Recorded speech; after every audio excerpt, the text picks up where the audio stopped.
시청자 여러분 안녕하십니까. 이제 30일 오찬 시간이 되는 것 같습니다. 식사하시고 나서 제 방송 많이 봐주시면 고맙겠습니다. 이제 총리 인선은요 주말이 돼야 나올 것 같고요.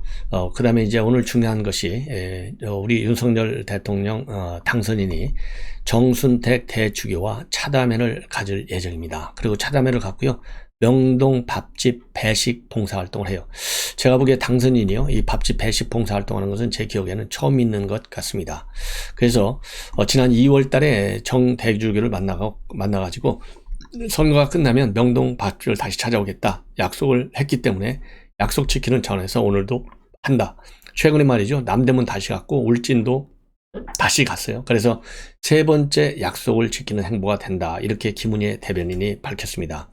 코로나 때문에요 무료 급식소가 문을 닫아야 했는데 명동 밥집은 코로나 기간에 봉사를 시작했다고 합니다. 그래서 윤석열 당선인이 생각하는 국가의 역할도 사회적 약자 그리고 소외된 분들을 국가가 품 안에서 보살펴야 하는 것이다 라고 설명을 하고, 이제 중요한 것은 오늘 이제 밥 배식 봉사활동이잖아요.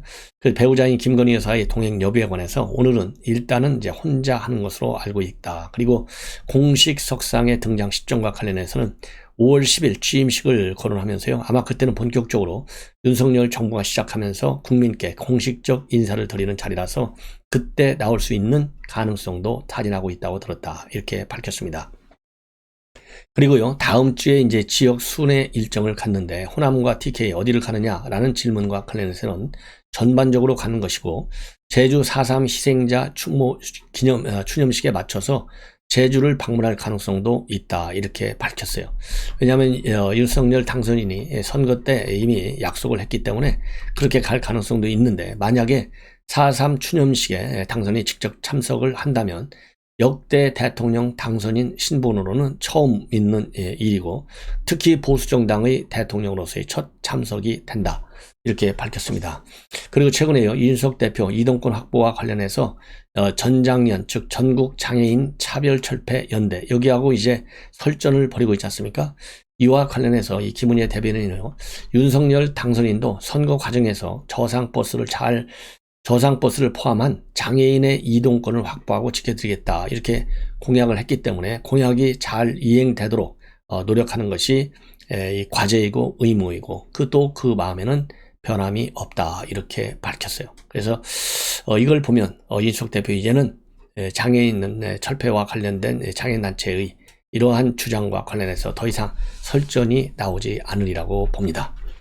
이번에는 중요한 인사가 있었는데 대통령직 인수위에 국민통합위원회가 있지 않습니까?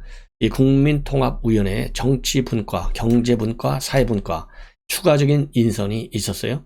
예, 저도 사실 이게 국민통합위원회가 뭘 하나 잘 몰랐는데 이게 장기적인 정책을 연구하는 이 파트인 것 같습니다.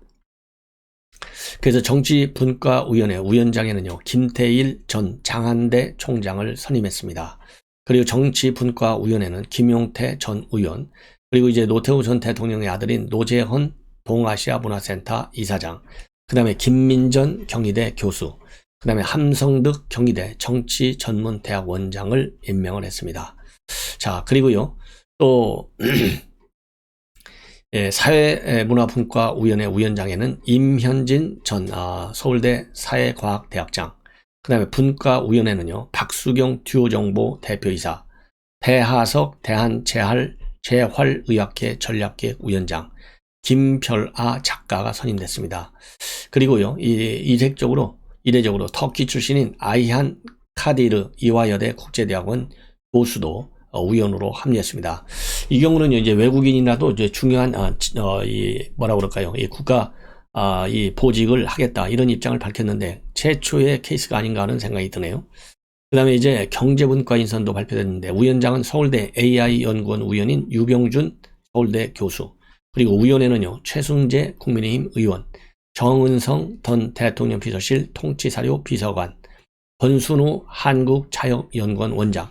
이 권순우 원장은요 지금 이름 얘기하다 보니까 이 출마를 선언하고 나서 직후에 윤석열 당선인이 만난 최초의 몇몇 인사 중에 하나가 이 권순우 자영업연구원 원장이었습니다. 김윤정 한국법제연구원 연구위원이 임명됐습니다.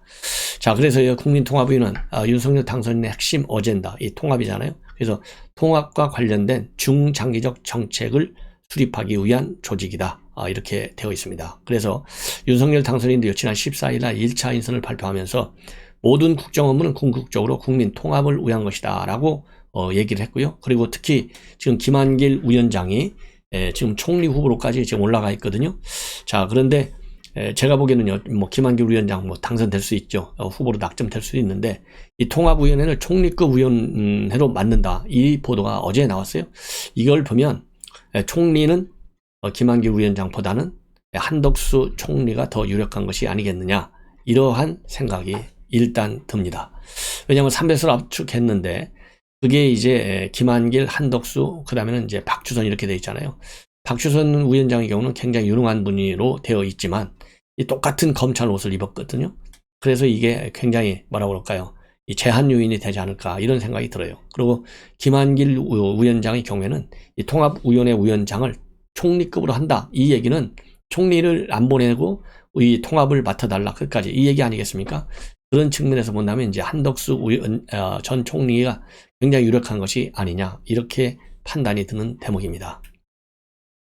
그리고 이거는요, 지금 현재 오늘 중앙일보가 단독으로 보도하고 있는데, 지금 청와대에서는요, 이 집무실 이전에 근본적으로 반대하는데 핑계가 안보 공백이잖아요. 자, 그러면서 이 예산, 예비비 금방 지원해 줄 것 같은 발언을 엊그제 월요일 날 회동에서 했는데, 지금은 또 이거 아니다. 그래서 지금 이전비를 아예 상정도 안 해주고 있어요. 참 이건 기가 막힌 얘기인데, 그래서 지금은요, 우리 이제 당선인 측에서는 협조해주겠다라는 협조의 방점이 찍혀 있고, 청와대 기류는요, 정확한 이전 계획 면밀히 살펴, 여기에 또 방점이 있다는 거예요. 그래서 정확한 이전 계획 면밀히 살펴, 이 정확과 면밀 단어를 가지고 지금 딱 꼬장 부리고 있어요. 그래서 예비비 의견 협조하기가 굉장히 어렵다. 그래서 지금 당선인 측에서는 이사 비용만이라도 그러면 좀 달라, 이렇게 지금 굉장히 어려운 형편이 있고, 어쨌든지 간에 지금 실측도 이제 다 마친 상태로 언제라도 예산만 집행이 되면 바로 이전 작업에 착수할 수 있는 모든 준비는 다 하고 있는 것 같습니다. 그래서요, 지금 현재 쟁점, 예비비가 제일 큰 문제잖아요. 돈이. 그 이전 예산은 면밀히 살핀다. 윤석열 당선인 지역은 이사비용이라도 달라.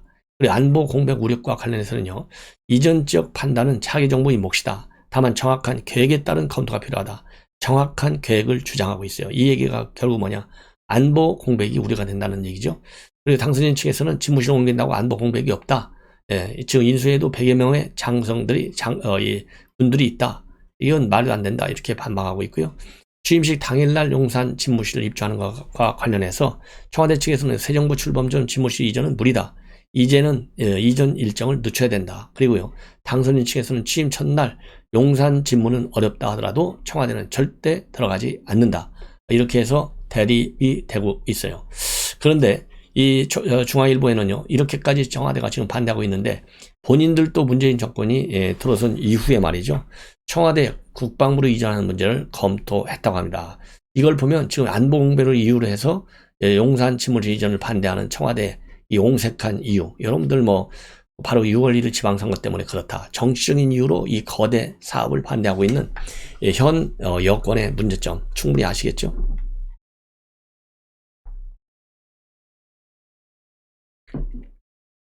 그래서요,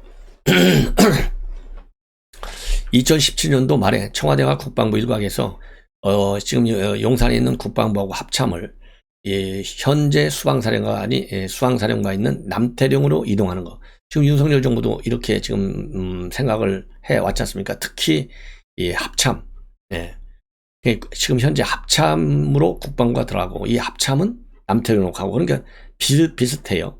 그래서 그 당시에 이제 한국 미국 합의에 따라서 용산에 미군 기지가 나가더라도 한미연합사령부와 미군 숙소인 드래곤 힐 호텔은 그대로 그 자리에 남는다는 겁니다. 그리고 추가적으로 주한 미 대사관이 새로 들어온다는 거예요. 그래서 용산 기지처를 전부 용산공으로 만들지 못한다 하더라도 미 대사관하고 미군 시설이 알박기처럼 자리 잡는 데 대해서 청와대 내부에서 불만이 굉장히 많았다고 합니다. 자, 그래서 말이죠. 그래서 이 미국하고 이 합의사항을 바꾸는 것이 그렇게 쉽지 않기 때문에 국방부와 합참을 빼낸 뒤에 남은 부지를 당장 용산 공원으로 편입하자는 차선택도 제안됐다고 그래요. 왜냐하면 국방부 합참이 용산에서 벗어나면 연합사도 잔류할 명분이 약해지기 때문에 공원으로 편입하자, 국방부 합참을, 이런 얘기가 나왔다고 합니다. 근데 이제 남태령 수방사를 찾아가 보니까 너무 이게 자리가 협소해. 그래서 국방부가 남태령을 이전하는 계획은 사실상 동력을 잃었고, 수방사 영내가 국방부 합참을 모두 수용할 정도로 넉넉하지도 않고, 두 시설 이사 건설하는 관련해서 또 비용도 너무 많이 들고, 그래서 이게 잘 안 됐다는 거예요. 그런데 송영무 장관이 무슨 아이디어를 냈냐면, 연합사를 용산 미군 기지에서 국방부 영내로 이동하자. 연합사를. 그러면서요, 이 빈센트 당시 브룩스 사령관도 좋다, 이렇게 해서 연합사 본부가 국방부 구역 안으로 이렇게 들어가는 간을 검토를 했는데요. 그리고 이제 그렇게 됐는데, 그 브룩스 사령관이 떠나면서 후임에 로버트 에이브럼스 사령관이 부임을 했어요. 근데 이분이 반대했어요. 왜 반대했느냐? 연합사 미군 참모들은 평택에서 지금 가족과 떨어지게 살게 되는데, 그럴 경우에는 한국의 우수한 참모들이 안 온다는 겁니다. 그래서 반대를 했다는 겁니다.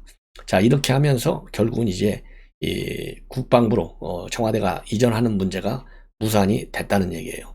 근데 지금 현재로서는요, 이 연합사 새 건물을 평택 캠프 험브리스 안에 지금 짓교하고요, 금년에 하반기 이전을 완료할 예정으로 있고, 그리고 드래곤 호텔 이전 이 협의는 아직은 지지부진한 상태다. 그래서요, 본인들도 용산 이전을 검토했는데 지금 와서 강력히 반대한다. 여러분들 이해가 가십니까? 야, 이거 참 기가 막힌 일이에요. 자, 그런 가운데 요즘 이 친여 성향의 여론 매체들이 말이죠, 용산 집무실 이전과 관련해서 계속해서 여론조사를 해요. 여론조사를 하면은 전부 다 이게 친여 성향이니까 당연히 반대하는 여론이 많죠. 자, 그래서 이 엠브레인 퍼블릭이 조사한 걸 보면 여기에서도 반대 여론이 높아요. 자, 그래서 이제 이전해가지고 청와대를 국민한테 돌려준다, 이러한 문제에 관해서 이 반대한다가 51.9, 그리고 시기를 조정할 경우에는 집무실 이전에 찬성한다, 이 의견은 또 더 훨씬 높아요. 54.2. 자, 그리고요, 20일, 그러니까 20일 후로 열리는, 그러니까 5월 10일 날 이전을 하면 지방선거, 6일 지방선거에 대해서는요, 새정부 지원과 경제라는 이런 의견이 팽팽하다. 그래서 어쨌든지 간에 시기를 조정할 경우, 이 얘기는요, 선거 이후에, 그러니까 5월 10일 날 청와대가 개방되면 얼마나 인기가 많겠어요. 야, 이거 잘했다, 이게 6월 1일 지방선거에 영향을 준다는 거죠. 그래서 이전을 반대하고 있는데, 윤석열 당선인의 생각은 좋다, 용산으로 들어가는 것은 늦게 들어가더라도 내가 통일동에서 근무하고 대신에 청와대는 5월 10일 날 무조건 돌려준다, 이렇게 되어 있어요. 그러니까 지금 청와대가 굉장히 곤혹스러운 입장인 것이죠. 그리고요, 이 국정 수행을 잘 할 것으로 보느냐, 55% 잘한다, 42.6%는 잘 못할 것이다, 이렇게 지금 여론에 그렇게 지금 반응이 갈리고 있습니다. 자, 그래서 아까 말씀드린 대로 이 집무실 이전과 관련해서는요, 이전 그리고 청와대 공헌화 찬성이 44.3, 반대가 51.9인데, 이전 시기와 장소를 좁히자, 그래서 취임과 동시에 이전해야 된다, 이게 24.3, 이전하되 시기는 조절해야 된다, 23.7, 이전은 찬성하나 용산은 바람직하지 않다, 이게 6.2, 지금 청와대 그대로 두자가 44.5, 그리고 시기나 지역을 따지지 않을 때는 집무실 이전에 긍정적인 답변을 내놓은 응답자가 54.2입니다. 네. 그리고 북한 ICBM 시험 발사와 관련해서 윤석열 당선인 측에서 엄중 경고하는 이런 강경 태도에 대해서는 59.7이 찬성, 반대는 36.9. 그리고 신구 권력 갈등과 관련해서는 문재인 정부 책임론이 32.2, 윤석열 당선인 책임이 33.4, 좀 팽팽합니다. 모두에게 책임이 있다, 32.4입니다. 예. 그리고요, 지방선거 의미와 관련해서는 이 국민의힘이 승리를 해야 된다, 그래야 새 정부의 힘이 실 거 아니냐, 이게 48.6입니다. 아니다, 견제하기 위해서 야당인 민주당이 승리해야 된다, 44.3입니다. 그래서 지금 이제 우리가 여당이 되는데 5월 10일 이후 여당 쪽으로 힘이 더 많이 실리고 있습니다. 그 다음에요, 이제 하나만 더 덧붙이면 권영진 대구시장이 갑자기 불출마를 선언했습니다. 자, 새롭게 시작하는 윤석열 정부와 함께 대구에 더 큰 발전과 성공을 이뤄내야 하는 중퇴에 대한 시점에 어떻게 하는 것이 대구를 위한 길인지 고민해 왔다. 새로운 시대는 새로운 사람이 대구를 이끌어 가도록 기회를 열어주는 것이 대구를 위한 길이다. 8년 전 대구를 혁신하라는 시민의 명령을 받고 지금까지 혼신을 다해 일해 왔다고 자부한다. 그러나 8년 중 5년을 야당 시장이라는 어려운 환경에서 일했고 3년째 지속되고 있는 코로나 팬데믹이 혁신으로 가는 길을 가로막았다. 극단적인 진영 대결과 내 편이 극명한 정치 지형에서 야당 시장으로 일하는 것이 참으로 어렵고 힘든 시간이었다. 그러면서요, 산업구조 혁신, 통합 신공항 건설 등 남은 과제는 다음 시장이 완수해 주기를 바란다. 남은 임기 동안 코로나19로부터 시민을 지키고 하루빨리 일상으로 돌아가도록 하며 윤석열 대통령 당선인의 대구 공약이 새 정부의 국정 과제로 채택돼 대구 발전의 주춧돌이 되도록 마지막 소명을 충실히 하겠다. 다음 대구시장이 누가 되느냐가 대구의 미래와 성공을 위해 중요하고 윤석열 대통령과 호흡을 맞춰서 대구 발전을 주도적으로 이끌 능력과 자질을 갖고 있어야 한다. 누가 적임자인지 시민과 당원들이 현명하게 판단해 달라. 그런데요, 얼마 전까지만 해도 내가 대구시장이 되어야 윤석열 정부와 협조를 잘해서 발전시킬 수 있다, 이렇게 했는데 한 일주일 만에 이제 불출마를 선언했어요. 자, 제가 보기에는요, 이 뭐가 가장 큰 영향을 줬을지 곰곰이 생각할 필요가 있는데, 제가 보기에는 지금까지는 다 알려졌잖아요. 김재원 나오고 홍준표 나오고 뭐 이렇게 나와 있는데, 최근에 유형하 이 변호사가 이사까지 하면서 지금 출마하겠다는 의지를 다지고 있어요. 그래서 유형하 변호사의 출마가 영향을 준 것이 아닌가, 이런 생각도 듭니다. 자, 한번 이 권영진 시장이 이제 4일을 불출마를 선언했는데 한번 어떤 이 변화가 또 오는지 한번 지켜보도록 하시죠. 이제 마지막으로 이 김옥숙, 죄송합니다. 이 김정숙, 옥숙, 정숙 하도 이름이 헷갈려가지고요. 이준석 대표가 특활비 지출 사례가 나오면 모든 옷 구매 내역을 공개하고 옷을 다 반납하라 직격탄을 가하는 입장문을 내놨어요. 김정숙 여사가 의상비 지출을 모두 사비로 했다면 비판하기 어렵다. 그런데 청와대가 알아야 할 것은 모두 사비로 했다는 주장은 판례 하나에 깨진다. 모두의 방점이 찍혀 있어요.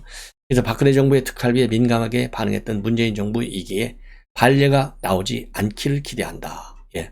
그리고 국민의힘에서도요, 청와대 특활비 사용 내역, 사비 지출 내역을 강력히 촉구하고 있습니다. 특활비를 쓰지 않았다면 국민에게 떳떳하게 공개하라. 사비로 부담했다면 공개하지 못할 이유가 없고 설령 특활비를 썼어도 국민에게 투명하게 공개해서 양해를 구하면 된다. 숨길수록 의혹만 증폭이 된다. 이러한 입장문을 내놨습니다. 자, 이것으로 본 방송을 마치고요. 이제 오후 시간에 여러분들을 찾아뵙도록 하겠습니다. 시청자 여러분 대단히 고맙습니다.